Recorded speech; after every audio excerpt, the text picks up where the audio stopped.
Very good afternoon, Ahmed Joor. Good afternoon, sir. So, could you please highlight 5 weaknesses of you? Sir, I don't fight, but I can definitely say one. Uh, During my times in my college days and initial in my career, I tended to take more responsibilities more than I could. So additional responsibilities were a concern, and that somewhere impacted my efficiency, sir. But over the time, especially during my HR stint and volunteering and managing my UPSC as well, I understood sometimes we need to delegation of tasks. So I started to delegate in tasks, but at the same time supervising it also. So that delegated left me having some ample time of supervising at the same time improving my efficiency. So I worked on it and I have handled the delegation task and what to do and what to be supervisor. So that I learned in this process. Okay, interesting. You said only one weakness. You said you are working in Amazon, that too HR specialist. Yes, sir. Amazon is a world-class company. Have you heard about top 5 tech companies, namely called FANG? FWANG. Top 5 tech companies in the globe. Could you please expand or could you please elaborate on FANG? No, sir. Currently, I don't have an idea of that. But yes, I will refresh my knowledge regarding that. The top 5 is all about Facebook, Amazon, Apple, Netflix, Google. Since you are working in a top 5 tech companies, I thought you might be aware of it. Yes, Anyway, it is interesting. And another question, you are an HR specialist. Assume that you are an HR officer. Among employees, low morale. Low morale. How will you ensure accountability and how will you ensure progressive growth? Yes, sir. So for this aspect, first I will find what's the root cause of the low morale, sir. It can be anything. First, I have to go get into deep dive of what's the problem of low morale.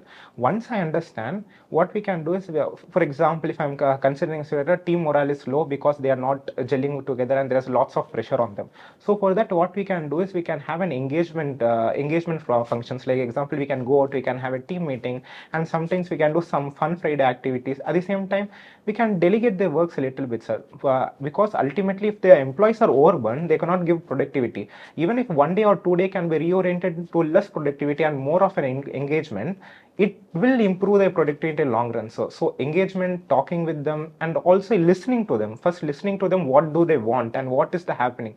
Once if we get those data, automatically we can fix that, sir. If it is countries like India, 140 crore population, how is it possible for a leader to understand people morality and other things? You said if it is a small team, low morale can be addressed by way of interacting one to one. India is the biggest country, and maybe you are a district collector. You are supposed to administer around 50 to 60 lakh people, and people are facing variety of challenges, so that it leads low morale also. By the time, instead of HR, you are a district administrator. How are you going to resolve the issue? Interaction is not possible. Yes, sir. Then what is the mechanism would you like to adopt? Yes, sir. In this thing, we can do three things, sir. One I can find is, yes, we cannot reach to everyone, but today we have the technology to reach every household and every phones. So we can use the power of social media in a more creative way. For example, we can see the Zohran Mamdani in USA, how he used social media to reach his message to every nook and corner. So we can use that kind of styling to reach the youth as well as the older generations. Second thing is interacting of the local level officials. Yes, as a district collector, I cannot be everywhere, but there are local level officials which can interact with them. There are NGOs, there are community peoples. We can do that, sir. And the third thing is we can have some functions and some engagement as a community which everyone can participate. For example, we have marathons. We have something called volunteering of planting trees. Somewhere that builds up an community spirit, sir. When people interact with each other, automatically their morale gets up. Only when we are secluded and alone that morale gets little down, sir. That's what I feel.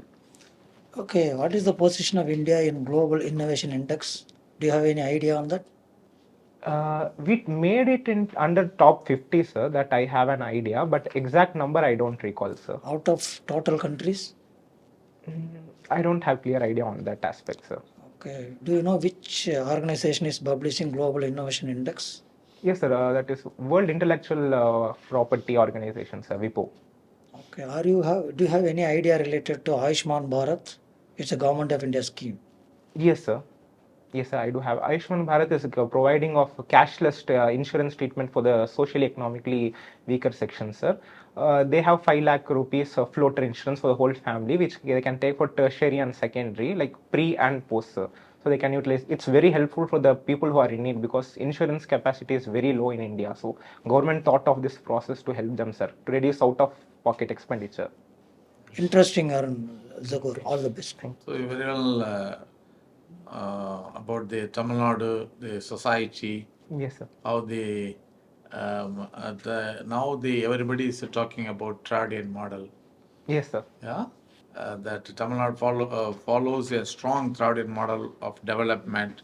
What do you think are its biggest strength? Are they? So the Dravidian model and the strength of it showcases in Tamil Nadu itself, sir. It's a strong relevance on social justice model, sir. So it gives socially, economically weaker sections the platform to rise to the occasion. At the same time, it gives lots of focus to education and skilling, sir. So Dravidian model is entirely but of people and focusing on people from social capital and building social justice, but also the integrating with the skills and also the economic like modernized economy, sir. So this fusion gives us to a high greater extent like second largest economy in the India, sir. So the Tradian model it started from which year normally you know the in which period Sir, during if I can have a guess on this, sir. Okay. My calculation is after the Periyar movement came, then Anna started the Dravidian movement with obviously the Dravida Kalagam also. So they had the roots, but Dravida Munnetra Kalagam which came in implemented those, sir. Yes, sir. 1950s Yes, it sir. was started Yes, sir. during Justice Party. Yes, sir. Before DMK, Yes, sir. Justice TK, Yes, sir. that was Justice Party. Yes, sir. That period itself started. Okay. What are its limitations today? The Tradian model limitations. What you can say? Yes, sir. So the limitation which I think today is, sir, we have done very well in the uplifting all the socio-economic backward people to a good social justice and social capital. But now what we require is a shift, like from investing on welfare measures, we need to shift towards a more skilling and more modernized economy. As most Western European countries started like this, now they are advanced. So we need to reorient our direction towards more skill building and transforming the economy. So I think we have to focus more on these global. We already have an export advantage, so we have to integrate the export advantage with the technology aspect. So that's what I think we can do in forward. So you did think that the Tradian model is only belongs to a particular political party, or it is for common to the society? Sir, I think the Dravidian model is just a name, sir. But ultimately, the idea is belongs to India and the world as a whole, sir. Because the basic principle remains the same as humanity and also development of all, sir. So this is just a label which we can keep, but the idea is same, sir. Very good. So how the present the government is doing things by classifying the Dravidian model as well as the other than the group. There are two groups now. They are functioning in the governance. One for in support of Dravidian model, another one group for against this Dravidian model. What do you think? Sir, I think the titles are a little bit of politicization. As in the democratic setup, we have different ideas and different politics in them. But ultimately, no matter what the party, all are in favor of development of India. No one says against India. Everyone is for development of India. Yes, the paths might be different and some ideas might be different, but ultimate goal is the development of all and the country, sir. So I think politics do exist, but at the same time, the core idea does not change, sir. Okay, good. Hello, Ahmed, Suhoor. Hi, ma'am. Very happy to see you. So I was just going through your DAF, and it's so captured my attention that you have an interest. Your hobby is indoor and kitchen gardening, right? Yes, ma'am. So this is gardening is usually an unusual hobby for a youngster like you. So you quickly tell me, what does gardening give you personally? Ma'am, gardening gives me actually peace, ma'am. That when I garden, when I grow something, it makes us something patient. When after some time get in the fruits like chilies, tomatoes, and cooking the same in my kitchen, and my mom cooks it, it something feels good. Oh, we have grown something, we have seen it good, and we are eating the fruits of it. Somewhere it calms my mind, especially in the corona period. I did a lot of gardening at the same time. So we were in home, growing those trees, and everything gave me a sense of calm. So, do you think kitchen gardening will teach you sustainability? Yes, ma'am. Certainly, two aspects, ma'am. One is first, we are growing kitchen gardening within the use of own resources from our home. We are not putting most of the chemicals. At least if you are minimal chemicals, we are using the organics, reusing it. At the same time, those plants and fruits, instead of buying outside, we are using as an fruits and vegetables. That's itself a sustainable nutritional value, ma'am. At the same time, the plant dies and that compost can be used again into the soil. So somewhere it teaches us that recycling method. What we learn in the books, we can apply there, ma'am. Can urban India really accept, or let's say, can they realistically adopt such kitchen gardening? Ma'am, to a certain extent, yes, ma'am.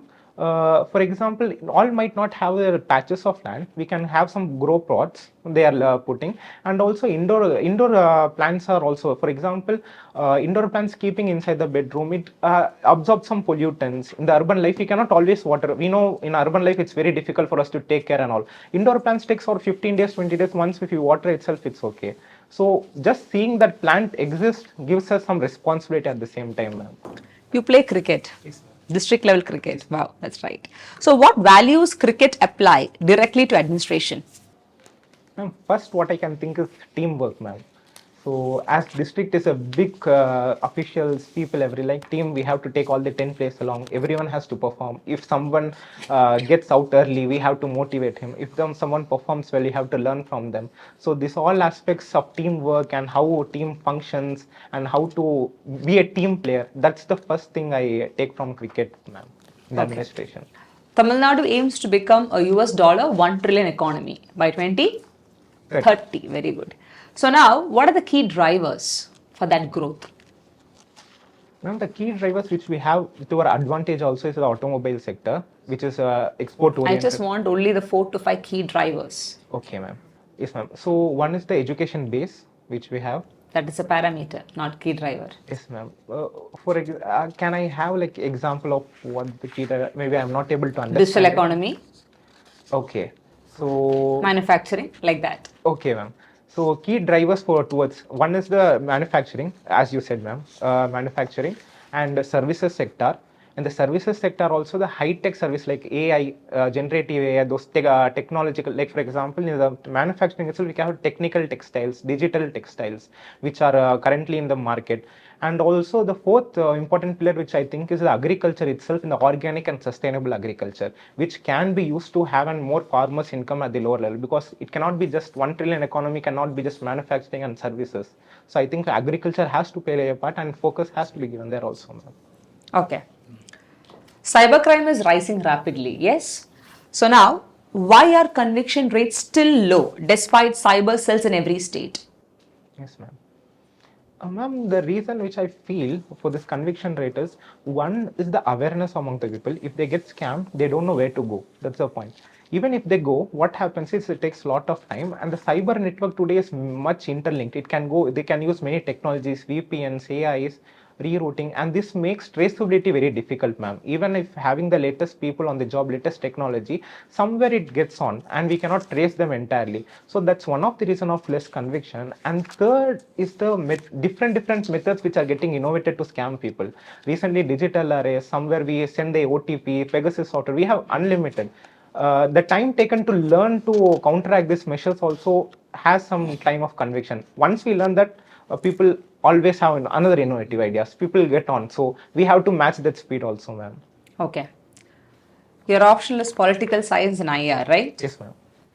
So quickly tell me, what should be India's stance on Russia-Ukraine conflict? Yes, ma'am. As the stance is this, there is no time for war, as PM Modi said. So Russia, Ukraine, we always favor a peace. Also, it is relevant for India also, because India and Russia has this deep bonding in defense and as well as economy ties in the manufacturing sector, especially defense-related products. And Ukraine is our for sunflower seeds, oils, and grains which are there. So we are dependent on them also. So ultimately, if they are getting at war, we cannot able to also have good relations with Russia because of the pressure from West, especially US and Europe. Somewhere it strains our strategic autonomy to a certain extent. So I think the peace is the way forward, and we have to have more dialogues. As the dialogues are going on, India can also play a vital role in this, ma'am. So India is heading towards becoming a developed economy 2047. Recently, our GDP has gone up more than 8%, which is just the projections and predictions, I would say. Yes. Where do you see India in another 2 to 3 years? Do you really align with the GDP statistic numbers, or are you in favor of the HDI, Human Development Index? Yes, ma'am. So for this aspect, what I think is GDP and HDI both are required, ma'am. GDP gives us economic thing, and HDI is a quality of life, for example. So what I think for next 2-3 years, GDP will be obviously increasing as the trend is going on. Especially because of the AI boom which we are seeing. AI booms fuels our service sector industry, and also manufacturing is, we are trying to diversify and make in India, and we can see the many free trade agreements which are going on recently in the last 6-7 months. This will help us have more exports and imports, which obviously will increase our both services as well as manufacturing. So GDP aspect will be increasing, but at the same time there also needs to be focus on HDI, because there should be more focus on education and affordability crisis. Today affordability crisis is getting a little larger because due to this devaluation of our rupee and trade insecurities, and even gold prices are increasing like anything. So at that time we need to also do the affordability crisis. So somewhere need to strike a balance between HDI and GDP going forward, I think, ma'am. Okay. Now, having said that, do you think the current reduction in repo rate by 25 basis point where RBI is good, and they're further going to reduce again by February 2026, what will be the impact of this in our country? Ma'am, there are positives and negatives to this Negatives? aspects. Yes, ma'am. There is a drawbacks, if I can rephrase the word. The positives is there are cheaper loans which will be available to MSMEs and the people who are entrepreneur and who wants to set up a business. It will somewhat reduce the offset cost, like the loan interest, and it will make them more invest in the productive area, ma'am, rather than just giving the interest. That encourages the manufacturing activity and economic activity in the base level. But the drawbacks which I feel is in the financial sector. Once we reduce the interest rates, the foreign direct investments who invest in the capital markets gets reduced, and they might go search in the other emerging economies, and if the Fed rate increases, they will go back to US. So foreign exchanges will pull up the money, and foreign exchange will obviously, rupee will more devalue it. If it's But currently rupee is devaluating? Yes, ma'am. It's getting, or revaluating? It's depreciating or appreciating? It's both. Mostly the slight is towards depreciation. Last 2 days it's little bit appreciated. Exactly. So, yes, yeah. ma'am. That's the point. Yeah. Yes, Go ahead. Yeah, so it makes pull up money, and that money, if they are pulling up, it cannot invest in the more R&D sectors and by the companies, ma'am. So somewhere I think we have to strike a balance in this also, ma'am. Like 25 BPS is right. We have to have an domestic resilience. At the same time, going way too low on the interest rate will also pull out money from the investors, foreign direct investors, ma'am. Okay. You know what is your roll number? Yes, ma'am. Quickly tell me the sum of it. I'll give you 30 seconds. The sum of your roll number. 14, 21. 21 No, 21 or and 23. 23? Really? 750. I think it's 24. Mm. 2 plus 4 should be 6. Yes. So it should be 6. No, you should really check your roll number, and you should really know the sum of it. That could be something to test your POM, presence of mind. Yes, Okay, definitely. now, the last question to you. Now, you're from a minority community, right? How should an administrator ensure minority welfare without identity politics? Yes, ma'am. It's very simple, ma'am. We just have to follow the constitutional values. For example, just see the opposite person as a person rather than an identity of a Muslim, Christian, or anything. But at the same time, we have to also agree that certain communities are having socially, economically backwardness. They cannot compete at the same level, or they have some discriminations, or they have some issues going forward. So there are already lots of schemes by the national government and the state government with more empathy and more understanding of where they come from, regardless of any religion, caste, or economic status. Once we understand that, an empathy-filled governance can always solve this problem, ma'am, because the solutions exist. What requires is an empathetic intent to resolve that problem, ma'am. So regardless of anyone, we can solve that, I think, ma'am. Sure. Yes, ma'am. Thank you, Ahmed Zuhur. Thank you, ma'am. Veranda IAS, where your dream becomes reality.